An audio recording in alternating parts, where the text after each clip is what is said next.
Yo, yo, yo, yo, yo, what up, what up, what up?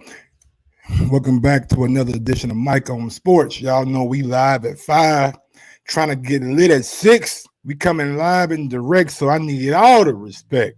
I go by the name of Mike Gross, man. Big ups to that 501 and that 317, man. Little Rock, Indianapolis, man. We are in the building. And I'm back with another one, man. You know, I'm back with some more of that boxing talk, man. We got some topics and things to discuss today that I think are very interesting, and I feel like they deserve a conversation. So, without further ado, let's go ahead and begin, man. We got the guy known as Eddie Hearn. He made the news today. I'm gonna tell you one thing about Eddie Hearn, man. Real quick, man. I do apologize. Man. Don't forget, if you're listening right now on YouTube, smash that thumbs up button.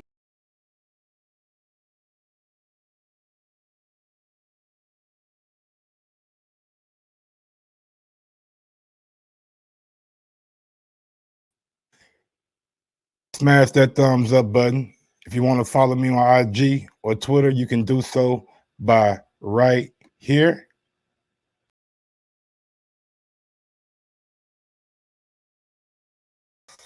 Without further ado, man, let's go ahead and get into it.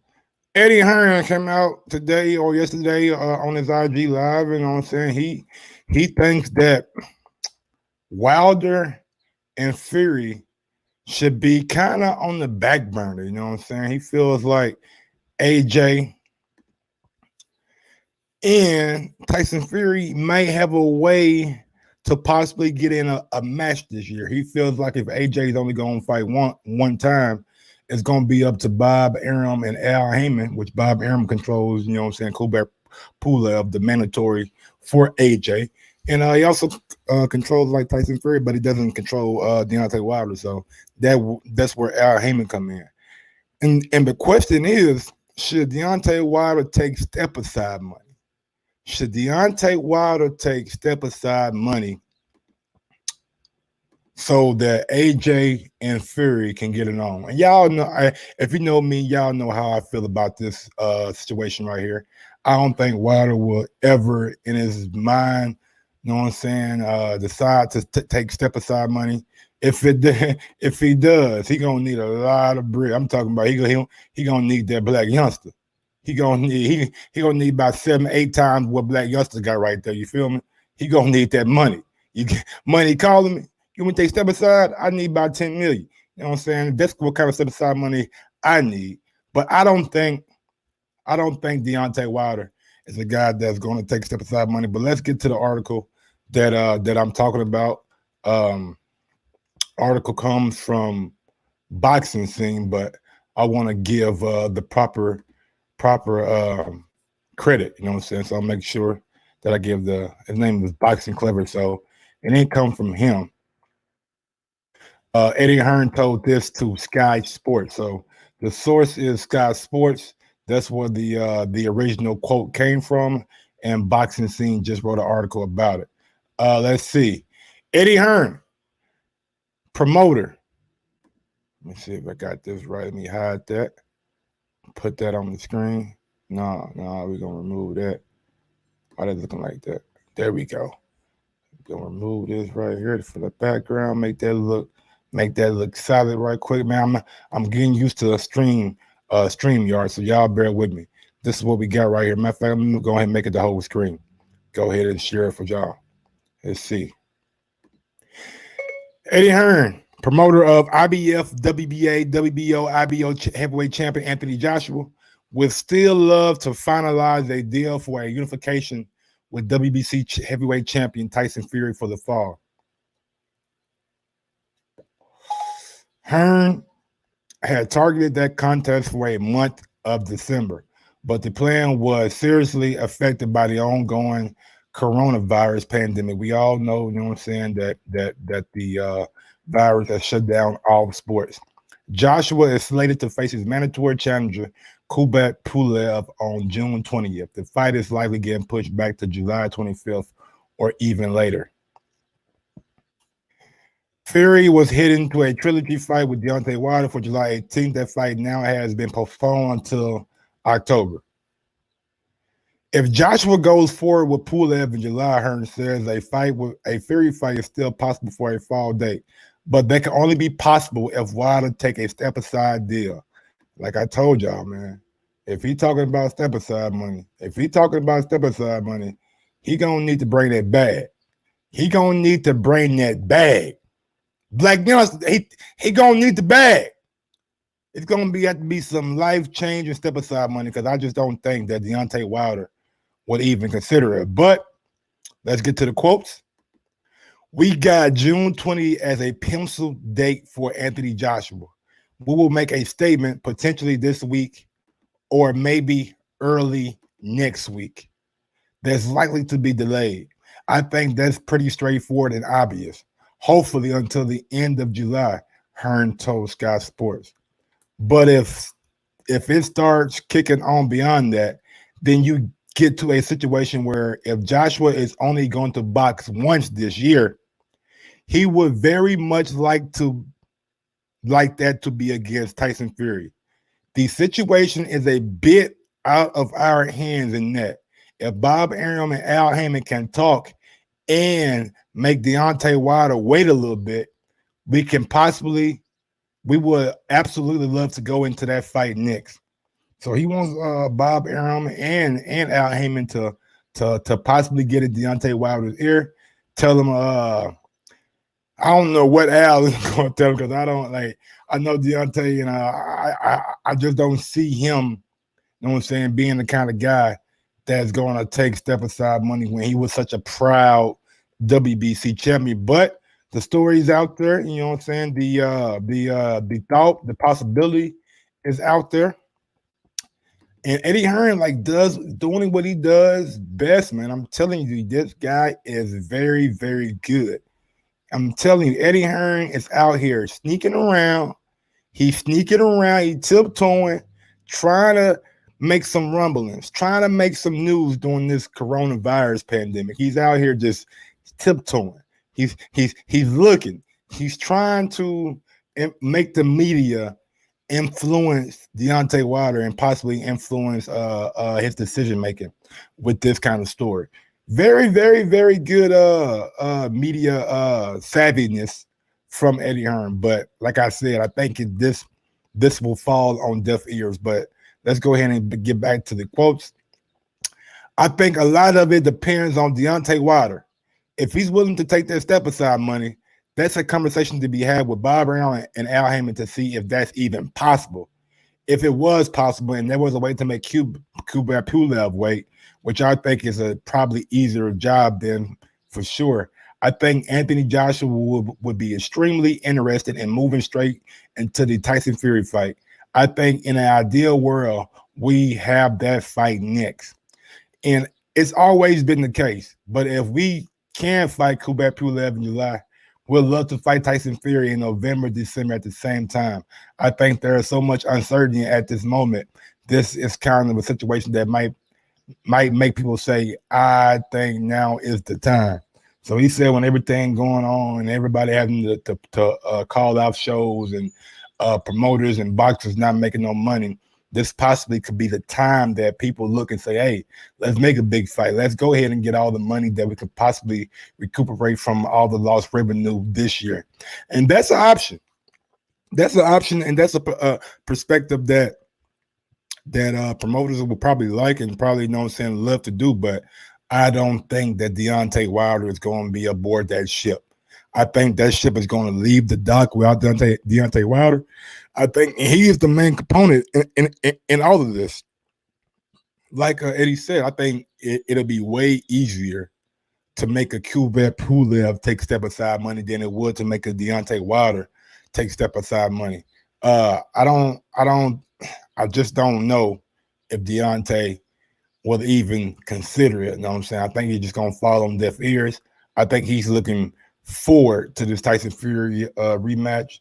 He's been very quiet, very, very, very quiet in the media. So there's not a lot we can say or we can even speculate about what Deontay is thinking or doing right now. So I'm of the mindset that if I'm not hearing anything from you, then you're focused on the task at hand and you know what needs to be done. And I just don't feel like Deontay is going to be is going to allow it to get even that far. And I don't know about step aside money right now. But let's go ahead and get on to the next topic, man. You know what I'm saying? We got Eddie Hearn being sneaky, but look, hey man, he doing what he can do for his fighter. You know what I'm saying? Big ups to the zone for this graphic right here. It's Tyson Fury and Anthony Joshua in a potential matchup. You know what I'm saying? I like the outlook. I like the graphic. I just like how they put it together. You know what I'm saying? It's a very, very cool graphic, but that might be a fight that we may not see to 2021 or possibly even beyond that. Because I think this year both guys are going to be fighting other people, and we already know that Tyson Fury is locked in with that rematch clause with Deontay Wilder. Don't know if Anthony Joshua is going to be fighting in the fall. We don't know how long this pandemic is going to last, but I would say that the graphic is pretty cool. Let's see what we got on the docket next, man. Let's see. Don't forget. Do not forget. Yeah, do not forget. We got a little bummer. Don't forget, if you listen right now on YouTube, man, smash that thumbs up button. It helps with the visibility of the show. Lets everybody know what we're doing over here at Mike on Sports, and it really helps the brand grow, man. It's not only me, you know what I'm saying. I have a lot of people out there helping me, you know what I'm saying. Big ups to Fighter IQ, big ups to all the guys in my group chat, big ups to EJ Boxing Live, just big ups to everybody out there who's been helping me, man. I really do appreciate it. But now, man, let's go ahead and get into this right here. This was a story that I found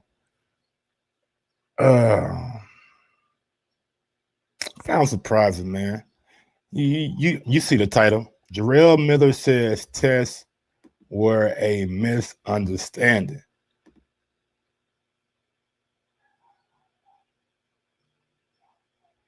Misunderstanding. Had to throw that bummer up there right quick. A misunderstanding. But look, let's get to the quotes. Let's see what the man has to say before we hold him to the fire. You know what I'm saying? We ain't gonna put him on that cross just yet. You know what I'm saying? We ain't gonna hold his feet to the fire just yet.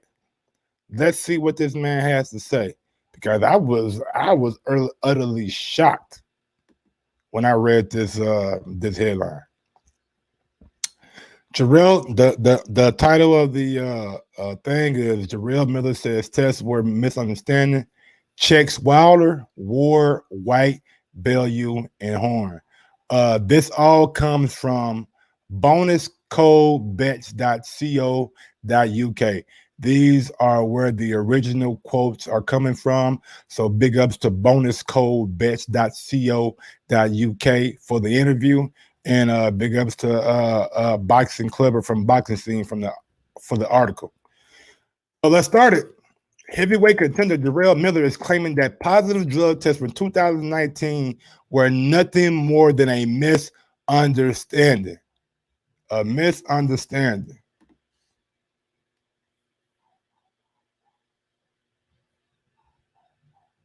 Hey man, I'm just saying.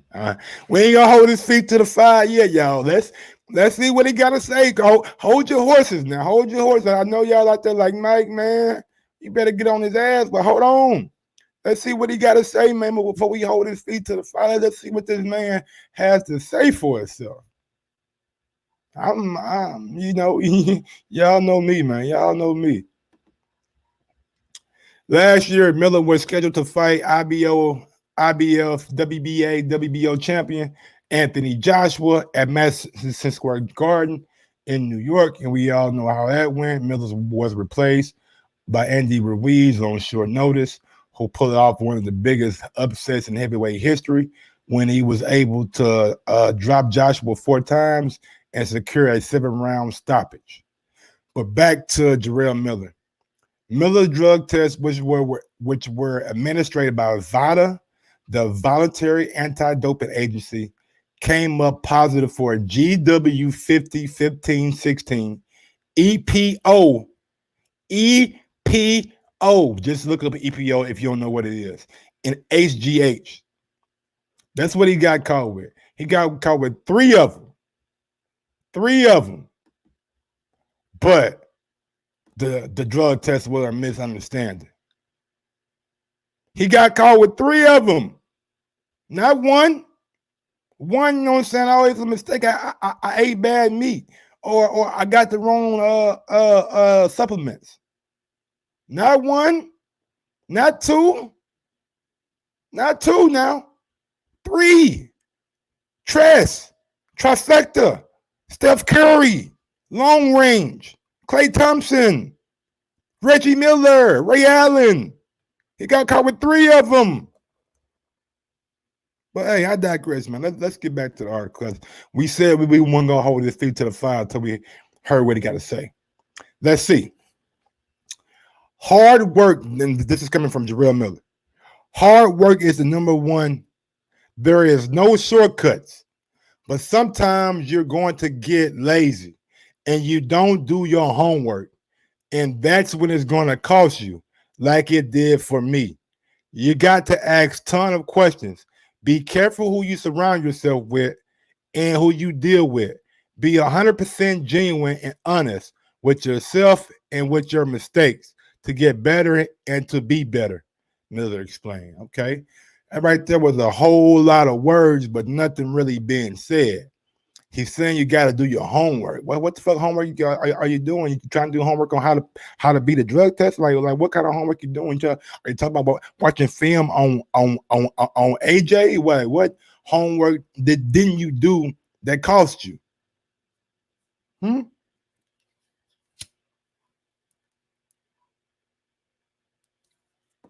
Sorry for the long dramatic pause. I just wanted that to breathe for a second. What homework were you doing that cost you?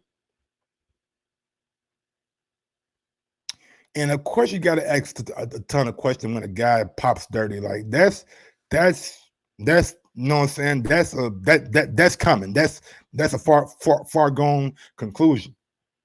Be careful who you surround yourself with. Who fault is it that you surround yourself, I guess, with bad guys that influenced you? You gotta look in the mirror, man. Like Michael Jackson said, the man in the mirror. Let's get on to some more quotes. You need to know when to move on from certain situations to the next, and always putting yourself in a position, in a positive frame of mind, because negativity only draws negativity. And the more you are around negative people and negative energy, the more you're going to be brought down. Again, man, what's up with all the goddamn analogies and all the little cliches and sayings, man? You're not telling me nothing. You ain't telling me nothing.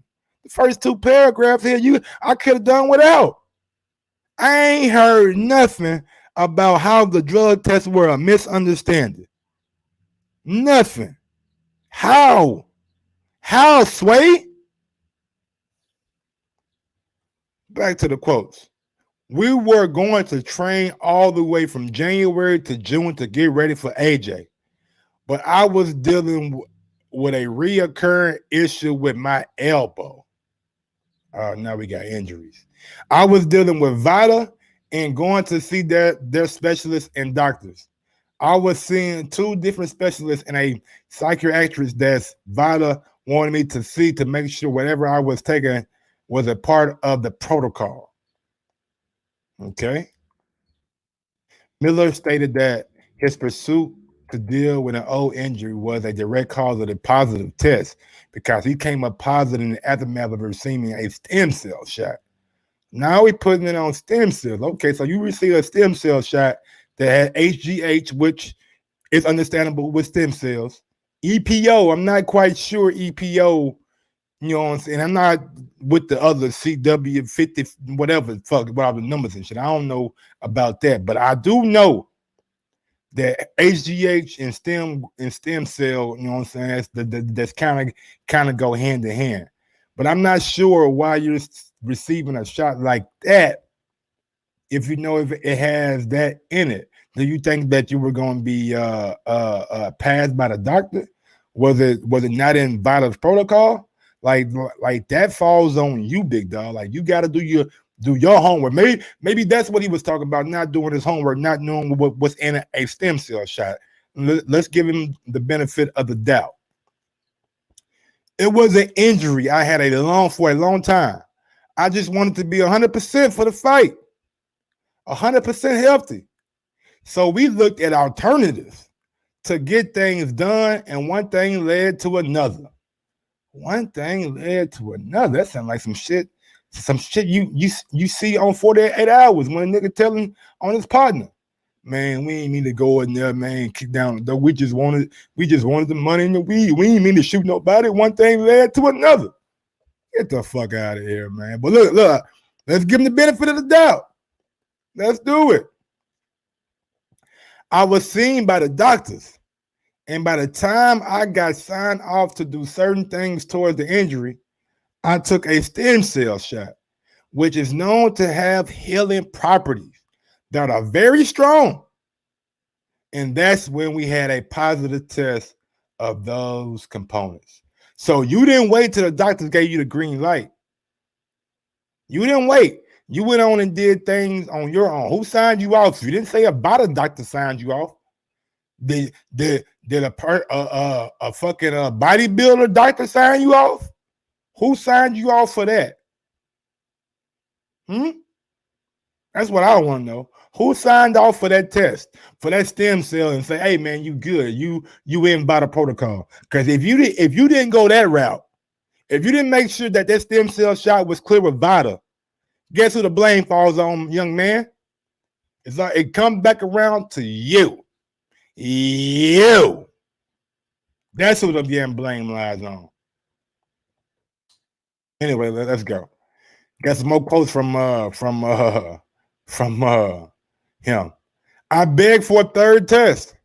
After the drug compounds that came out a week before, I was a clean guy. That's when I came out and said that this is where I got it from. And it was a big misunderstanding. But people on my team will understand that. But when you don't have a conversation with someone and then go straight to the camera like what Eddie did, it's bad. It makes the fighter look bad. Oh, you mad at Eddie because Eddie came out and said what was going on? Eddie got a job to do, brother. If VADA come to Eddie and tell Eddie, man, hey, Eddie, man, your boy who's going to fight Joshua, you know what I'm saying? His shit came back hot. It came back a little fiery over here. We can't sign him off to fight Joshua. What Eddie supposed to do? Wait around for a week? He only got 6 weeks to the fight, 5 weeks to the fight. You got to get somebody, and that takes time. And Eddie's a person that does interviews all the time. So when it breaks in the media, which it did before Eddie said anything, it broke in the media. He's going to be asked about it. You think when he get on Sky Sports, he's not going to be asked about it? Sky Sports probably called him the night of. Eddie, man, we need you on in the morning to tell us what's going on. So we can't point the finger at Eddie for doing his job. That's all I'm saying, man. You can't point the finger at Eddie for doing his goddamn job. Simple as that, man. Let's get to it. I was heartbroken. When I first got that information, I called VADA. I called the doctors and said, listen, this is what is going on. They could tell you I was open throughout camp with what I was doing. All of my supplements, and even they were kind of shocked because I was so vocal on doing the right thing. But that's how the cookie crumbles sometimes. It was a learning experience, and it taught me a lot about myself, that the people that I have around me. So you telling me you was working with VADA that whole time? You was working with VADA that whole time. And a man is coming towards you with a needle in his finger to poke in your elbow, as you say, for a big fight. It never crossed your mind to tell them before he poked you and let them know what's going on. You told him after. You said you was open after to let them know what was going on. So it never came to your mind or to your system like, man, let me tell these guys now. Let me tell these guys now. I don't want to wait because I don't want to put nothing in jeopardy. If you're so open, if you're so open about everything that's going on, why didn't you disclose that?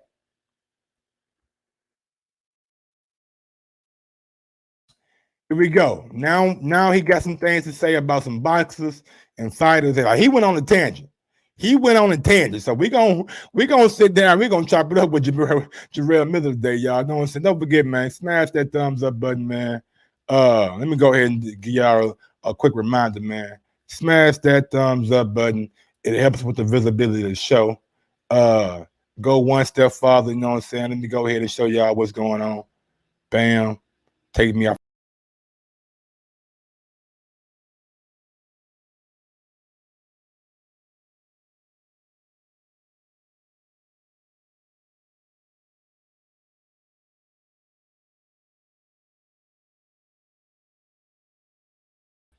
All right, y'all know what it is. All right, so let's go ahead and talk about this then. Your boy, let me put your boy back on the screen because we're gonna give him his proper credit. We're gonna give him his proper credit today. He got stories to make. He got stories to make, you know what I'm saying? Get on that king shit. We're on that king shit right now. Y'all see what it is. All right, back to this story, man. Back to this story. He comes out and he starts to go at Deontay Wilder. He says there are certain athletes in the boxing game that use my name. If they can't say it to my face, I know you a punk. 99.9% of the people you see in the boxing world would never look my way and say something to my face. That's the kind of characters they are, Miller said. A lot of fighters were talking junk. Andre Ward, Billy Joe Saunders, Tony Bellew, Deontay Wilder, and Eddie Hearn. A lot of fighters were running their mouth who didn't know shit about this situation. Deontay was running his mouth and his brother got popped for something. Like I said before, I wouldn't jump to conclusions and you got to do your homework. Deontay's brother, Marcellus, got exonerated. An article came out, you know what I'm saying? He posted it on his IG, you know what I'm saying, letting the world know that he was a clean fighter, you know what I'm saying? So that little situation with Marcellus was rectified. I'm just giving y'all the information. When Dylan White got in trouble, man, he bring it up when other dudes got in trouble now, man. This guy right here, boy, he trying to throw Dylan White in there. Oh man, when Dylan White got in trouble, I said don't jump to conclusions. You got to do your homework. 99% of fighters are talking straight bullshit, and they have no structure in what they're saying. I am number 2 in the world. The only reason I'm not number 1 is because I don't have no belt. You the number 2 heavyweight in the world. You the number 2 heavy. You number 2. Who put you there? Who put him in number 2? Obama. You put him in number 2, Obama? I ain't think so. But you number 2 though. All right. Well, look here. Sometimes, you know, you gotta feel how you gotta feel about yourself. You know what I'm saying? You feel like you're number 2 in the world, damn it. Speak it, believe it, receive it. Speak it, believe it, receive it, like Deontay say. I know I am a better fighter than all of these guys. I am better than AJ. I am better than Tyson. I am better than Deontay. I only call myself number 2 because I don't have a belt. I am going to be world champion. I always try to be someone who I look up to. But what I've learned is if you understand where the bad guy is coming from, that's when you understand life, because nobody on top of their game is really the good guy. They may look like a model citizen, but there's always something going on. Where I come from, 80% of the time, the villains always win.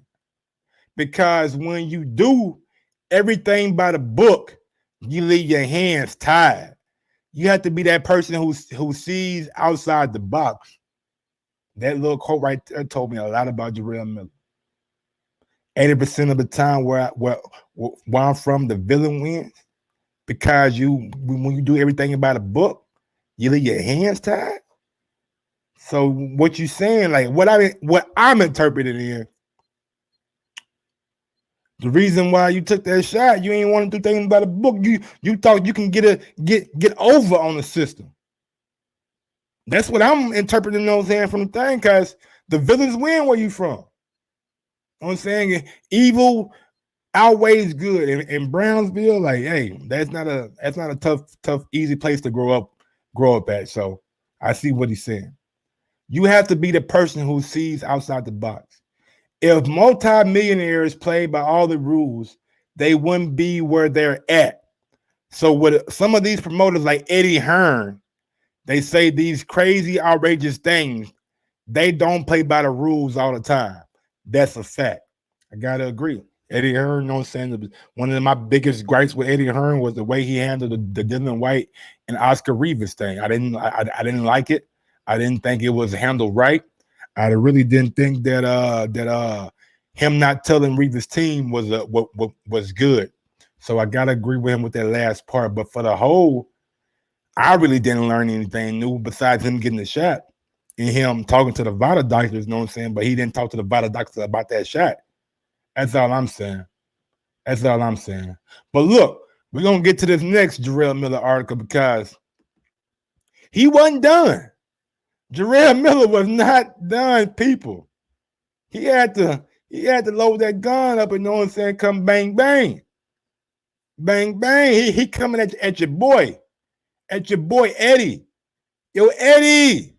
Jarrell got something to say to you, man. Let's go ahead and let the people know what Jarrell got to say.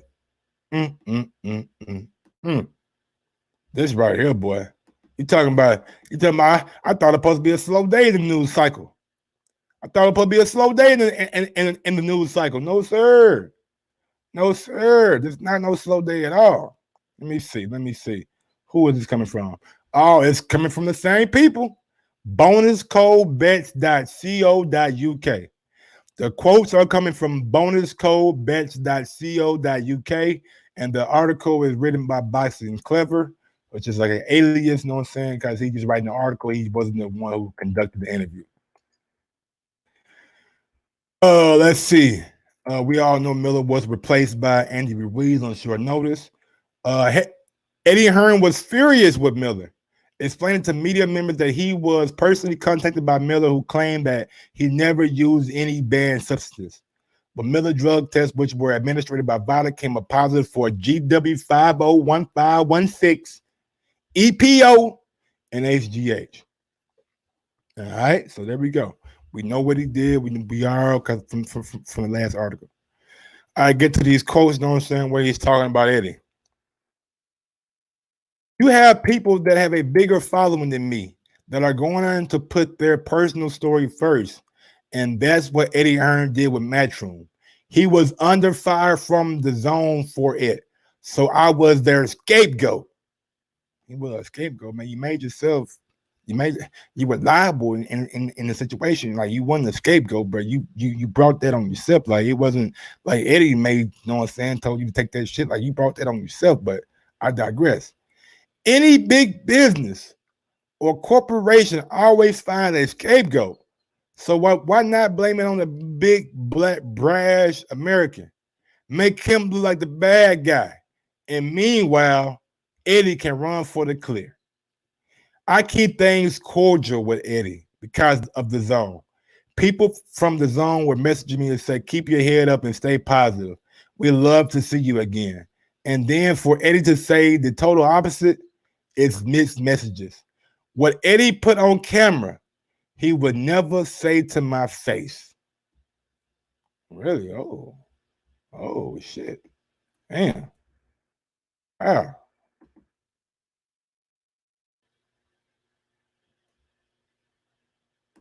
Never say to your face. I feel you. Look, man.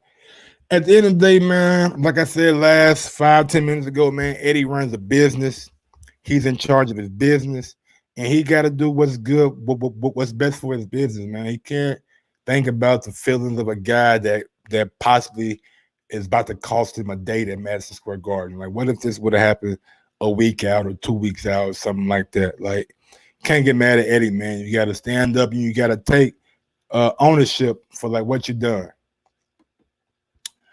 Mauricio Suleiman was in the news. he was talking about how the sanctioning bodies need to come together and how he feels about the possibility of transgenders in boxing. I know, right? Uh that's a touchy topic right there. But look, man, we gonna get into it like we ain't scared. You know what I'm saying? We gonna speak the truth. We ain't gonna disrespect nobody, and we gonna keep it all the way 100. You know what I'm saying? We coming from Mauricio Suleiman. Let's see. Let's start with the first topic, man. First topic. I mean, let's go ahead and get right into it. Ain't no reason why we should, you know what I'm saying, tiptoe around it. I got the audio. Matter of fact, I got the audio. So sit back, relax, and listen to this audio, y'all. Let's see what he got to say. The WBC will never allow 3-minute rounds or 12-round fights until it is medically proven that it's safe to do so. UCLA is going right now in the design of a new research specifically for women. Transgender is not accepted because. Now, look, I'm not a big fan of the women doing too many rounds. I think the women have just as much as ability, if not more, in some cases than the men. I feel like they should be going 12 rounds, 3 minutes. They shouldn't be going 10 rounds, 2 minutes. I feel like that is that's not a good look for boxing because that's essentially telling people that the women can't do what the men can do. And I gotta disagree with that. I would say that the men and women should be on an equal playing field when it comes to the length of the fight and the length of the round in the fight. It was time in the fight where Clarissa Shields could have stopped Hammer if she was able to get those 3 minutes. And maybe we seen it in the fight with what's that girl name from New York, man. She got the red lipstick. She wear it all the time. Damn, Dolomite. Well, Alicia Napoleon and Costa. I mean, from Sweden. I know I'm getting a name all messed up, but if she would have had 3 minute rounds, she could have possibly stopped Alicia Napoleon. So I'm not a big fan of the WBC saying no to 3 minute rounds. And I'm not a big fan of the WBC saying no to 12 rounds for women. You know what I'm saying? I think that these women deserve a equal opportunity to display their talents when it comes to that. But let's get to the second part where it is getting really, really, really spicy. Accepted because there's difference between a man and a woman. That's what I was just explaining. The WBC does not accept transgender boxing. There's only male and female. There's no in between. Thank you for the clarification. And people, they say it has to be the same. So you mean we have to do pregnancy test to men as well? I mean, it's a really big difference. Now look, I don't know about that last part about the pregnancy test for men. I don't know what the hell he meant by that. I don't know at all. So we ain't gonna get to that. But look, I somewhat agree with Mauricio Suleiman, and I say somewhat because if you create a transgender league for boxing where people who are transitioning from male to female or female to male can like the male to female can be in one group and the female to male can be in another group. But I'm with him when he says you can't just put them, you know, like you can't put a female going to a male and let her box guys now, because I feel like at the end of the day, she is going what he is going to be at a disadvantage because he hasn't had the years of being a man. You know what I'm saying? Like a guy who's been boxing since he was a little boy and he's 30 years old now.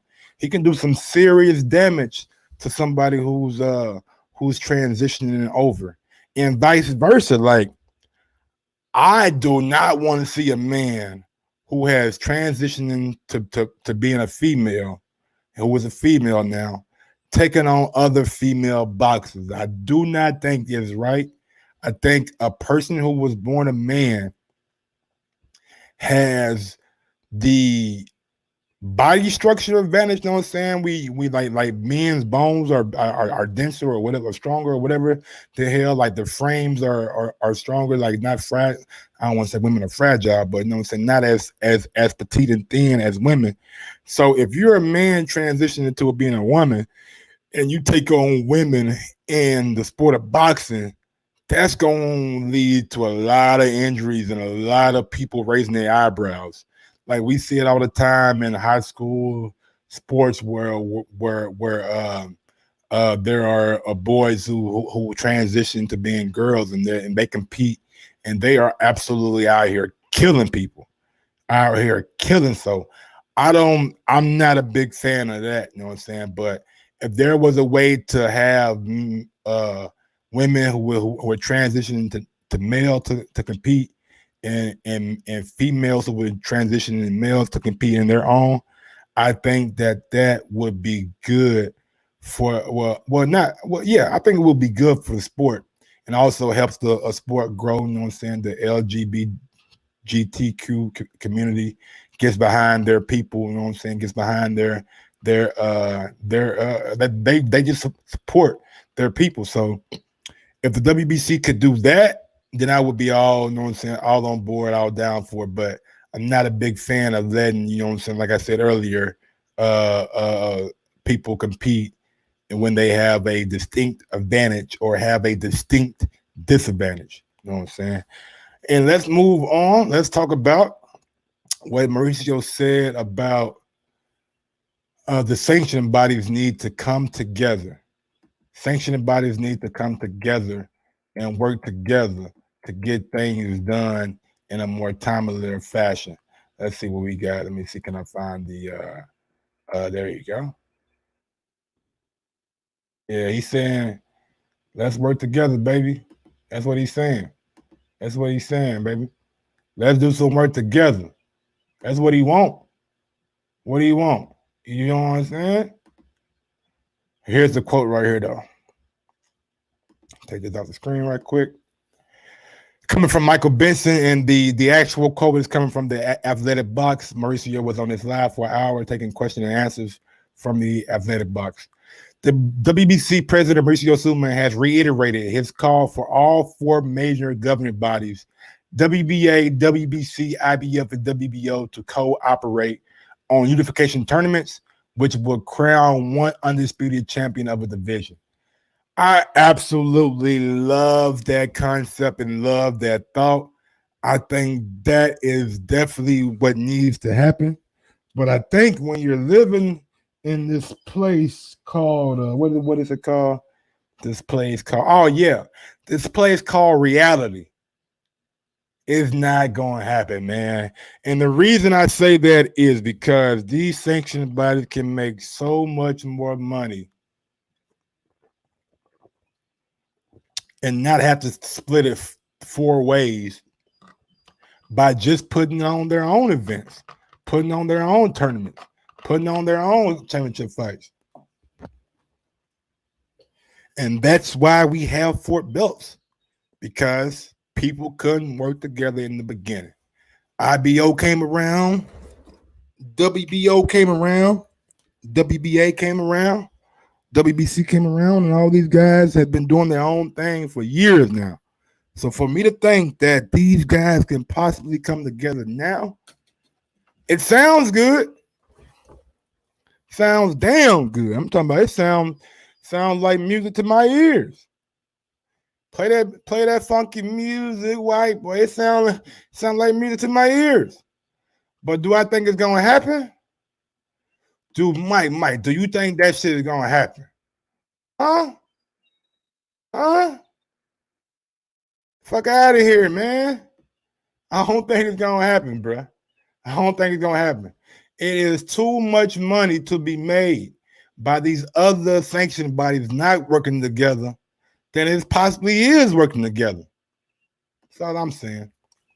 But In a perfect world, does that sound great? Does that sound good, man? It sounds fantastic. It sounds like music to my ears. Like yeah, make the tournaments, make one undisputed, make all that, make all that for us. Let us see that. But will it happen? Is it realistic? Is it? Nah, I don't know if it's realistic or not, man. I really don't know, man. I know in this time people are urging. People are like, yeah, man, we need to do this. We need to come together. But when this thing starts to clear up, it's gonna be business as usual. You go my way. You go your way. I go my way. You do your thing. I do my thing. And that's all I'm saying, man. It sounds damn good from Mauricio Suleiman, but I don't know if these sanctioned bodies are going to be able to pull that off to have one undisputed champion in every division, because that's a lot of mandatories every year. That's a lot of different things got to work out for that to be successful. Like you got promoters that have influence with sanctioned bodies. You have sanctioned bodies that cater to certain promoters. So it's not, in my opinion, it's a great, great, great concept. It's a great, great, great idea. But at the end of the day, Mike, you asking Mike, right? You asking Mike, do you think it's gonna happen? I'm gonna be like, no, man. Nah, Mauricio, man, I ain't got no quarrels with you. But do I just you asking me, you know what I'm saying? You asking me, I'm not thinking that is a possible solution. Real quick, man, let's go down the chat right quick. Let's see what we got. But my phone is dead, so we can't. Those are the three topics that I wanted to bring you guys today, man. Don't forget to smash that thumbs up button. Helps with the visibility of the show. You know what I'm saying? I appreciate it. Real.